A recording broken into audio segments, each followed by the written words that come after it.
what is a root canal and do they hurt? The short answer to that second question is no. But let's get into it a little bit more. Let's start out by explaining what a root canal is. Now, some would define a root canal or root canal therapy as the therapy that is used to alleviate or eliminate an infection within the root canal space of our tooth. When a tooth is injured, whether that's by trauma, by an active cavity that's reached the nerve or reached the pulp chamber, what happens is there's an inflammatory response or an infection that leads to a dental abscess. And this dental abscess can cause a lot of pain because it's building up pressure in such a small space. And that pain is what the patient is experiencing, and probably why there's such a misconception with root canals, that so many people think that the root canal therapy is going to be painful. It's actually the toothache or the abscess the patient is experiencing beforehand that they are referring to when they say root canals are so painful.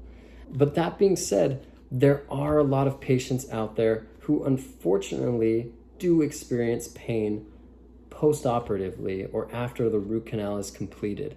And the reason why this is that about 3 to 4% of patients may experience something called a flare-up.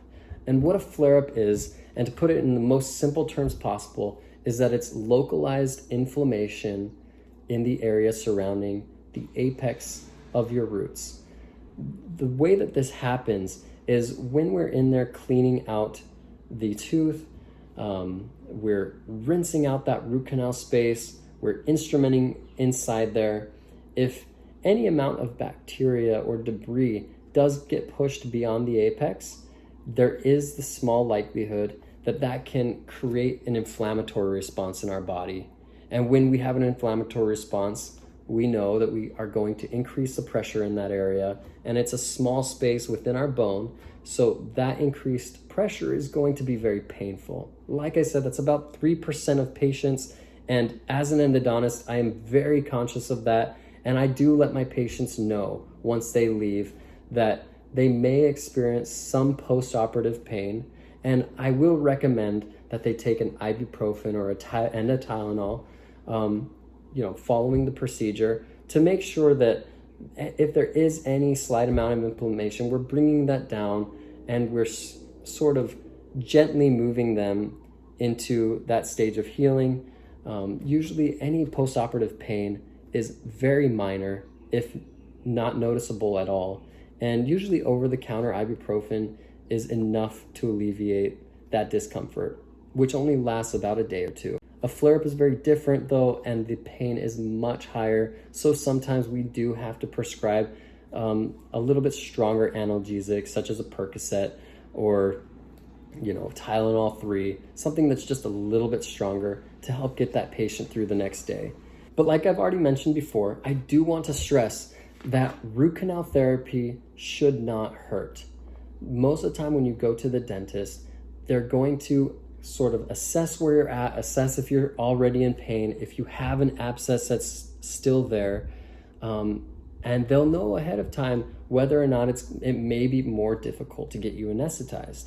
What I like to do, and I have sort of a method that I always go through with every patient. I'm going to do a nerve block in the area that I'm treating. I'm also going to infiltrate with local anesthetic just next to the tooth as well.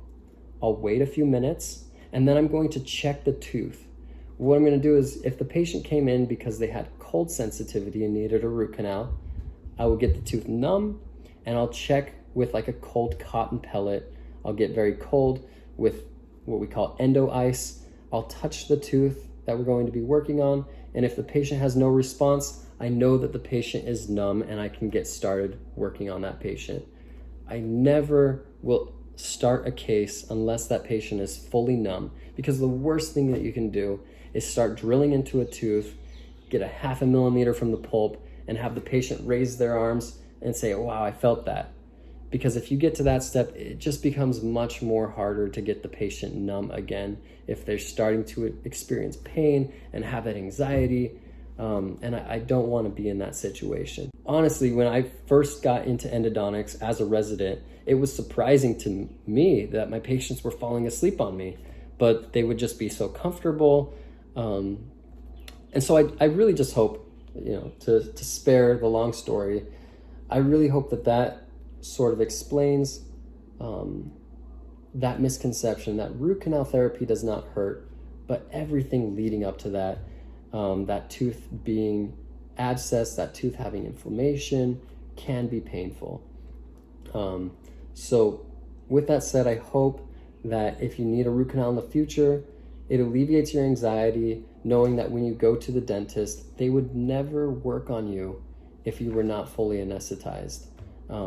That just makes everyone's lives harder, and we definitely don't want that. One of the best parts about my job is when I get to hear back from the patient a day or two later, and they say, "Hey doc, thanks so much for doing that root canal for me. This is the first time I've slept in a week. This is the first time I've been able to drink cold water in a year." And I like that because the patient they've been living with this tooth pain for so long that it's almost become normal for them. And then when they realize what normal actually is, that pain is not normal. They're so happy, and I'm happy. I'm really excited that this is kind of why I chose this profession. When I was younger, I always wanted to be in a field where I get to help people. And it's nice to know that what I'm doing gives a patient sort of an immediate relief. And I get to see that change right away. So I really enjoy that. I like doing root canals. They are a complex procedure and it's not very easy, but I spent a lot of time getting better at them, going through residency, that to the point where I actually enjoy it. I enjoy the challenge. A lot of patients are nervous, and I totally understand that. I understand it, I think, more than most because I've had my fair share of dental treatment done on myself, and knowing what I know and knowing how I like to do things, it's hard for me to sit in that chair and think about every little step that dentist is doing, and I'm like, ooh, would I have done that? He did that different. Is he doing it right? And I'm always super nervous. So what's going on?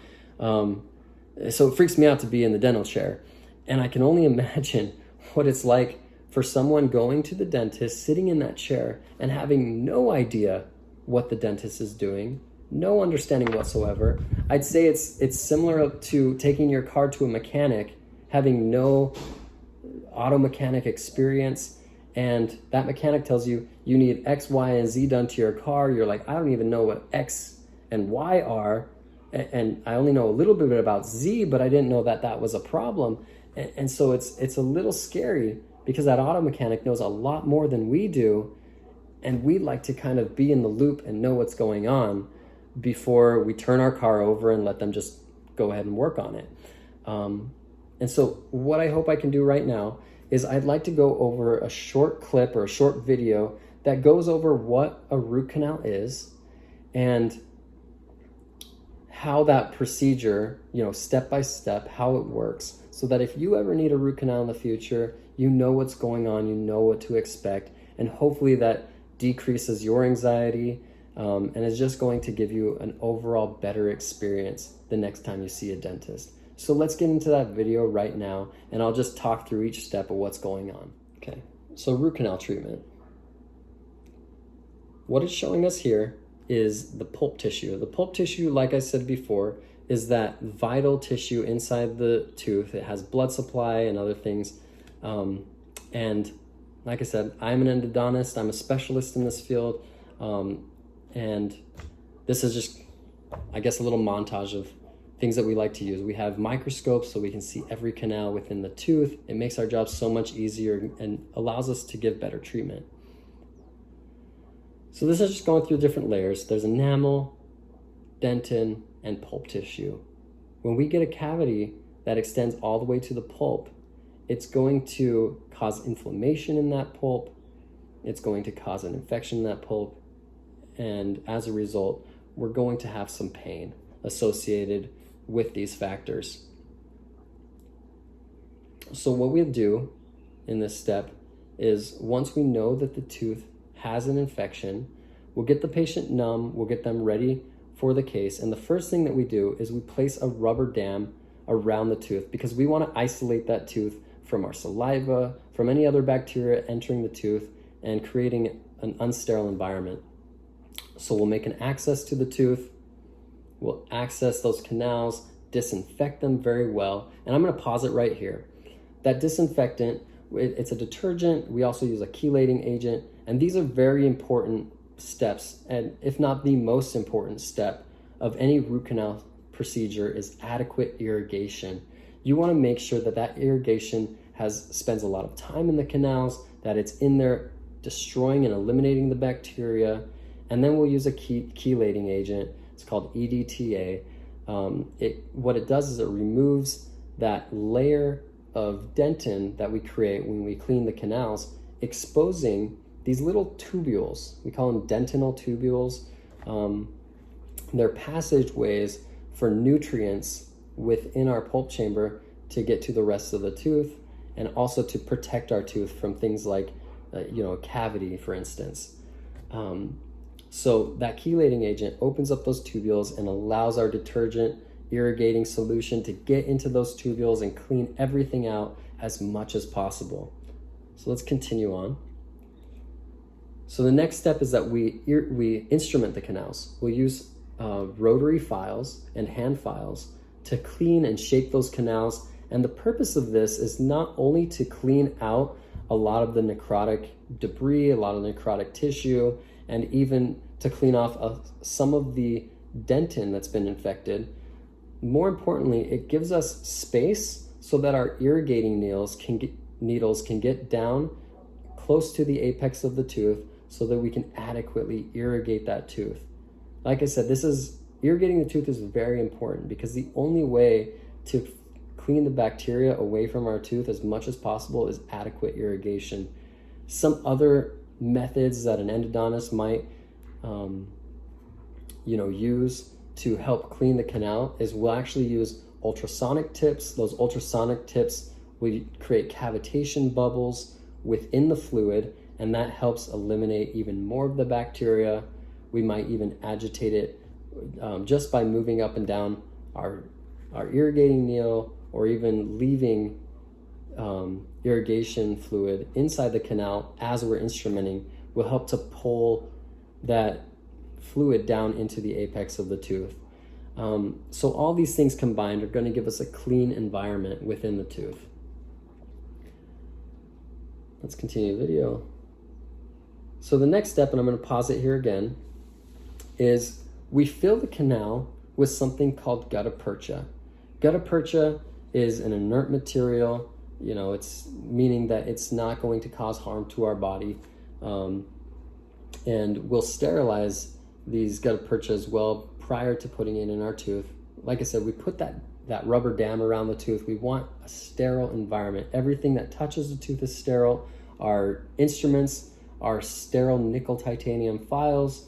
We want that to be we want that to be the cleanest spot in your mouth at the time.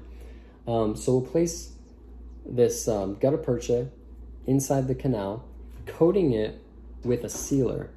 The sealer is important because a root canal is not perfectly round. They're oval shape, they're atypical teardrop shapes. They're never perfectly cylindrical. So just putting that cone in there is oftentimes not going to be enough. We'll place the sealer in. The sealer helps fill some of that space and also helps to seal the apex. Sealing the apex of the canal is very important because just like, in those Lysol commercials, Lysol kills 99% of germs, but it doesn't kill the 0.1%. No matter how perfectly we instrument and irrigate these canals, we're never going to be able to kill 100% of the bacteria in that tooth. We can get pretty close, but we can never kill it all. So any bacteria that's left, whether it's inside the dentinal tubules, we want to seal that off, essentially entombing that bacteria so it has no nutrient supply and the bacteria ends up dying itself. As long as this tooth is fully sealed off, then that bacteria dies and it can't escape reinfecting our body. So as you can see, this next little step and I'll pause again. They came down with a little plugger. It was heated, and we'll actually bring that plugger down to about 4 millimeters from the apex of your tooth, packing that gutta percha material around to fill the entire space. And then we will backfill, kind of fill the rest of the canal up, filling in the rest of the space so that we have a very good seal. And then what I'll do on top, when I finish placing my filling material in the roots, I'll put a glass ionomer or some other type of filling material on top of the root canal space so that I can seal that off. So if there is ever any leakage, if we put a temporary restoration on, even if it gets leaky, that root canal is still protected, and the dentist can go ahead and restore your tooth without any concern of reinfecting the tooth. So as we continue the video, you can see they place a temporary filling material in there. That's more common if you go and see an endodontist like myself. I have to send you back to your primary care provider, and essentially I have to send you back there so that you can get a permanent filling done or a crown done on the tooth, because my practice is specifically just doing root canals. So that being said, and I pause the video here, once a root canal is performed, especially on molar teeth, we want to make sure we put a crown on that tooth, because now that we've made a large access in the center of the tooth, it's a little bit weaker, it's more prone to fracture, so we want to make sure we put a good crown on that tooth so that it can last the rest of our lives. And I hope that that video kind of gives you a good idea of what to expect if you need to go and get a root canal done, and hopefully alleviates some of the anxiety that you may have for going to the dentist or going to the endodontist for a root canal. And if you have any questions or you have any comments, go ahead and leave those down below. I'll try to answer all the questions. And if you have questions that aren't associated with root canals, but just associated with dentistry in general, I'd also love to answer those questions for you as well. Please subscribe, like the video, and share it with your friends. This is the kind of stuff that I want to be able to get out there. I want to educate the public, let them know, what we as providers think, what we want you to know, because we want you to be just as informed as we are. No one likes to be left in the dark, especially when it comes to our health. We want to know what's going on, what we're putting in our bodies. We want to know that these things are safe, and that it's being done by a professional. Thanks again for stopping by. I hope to see you next time.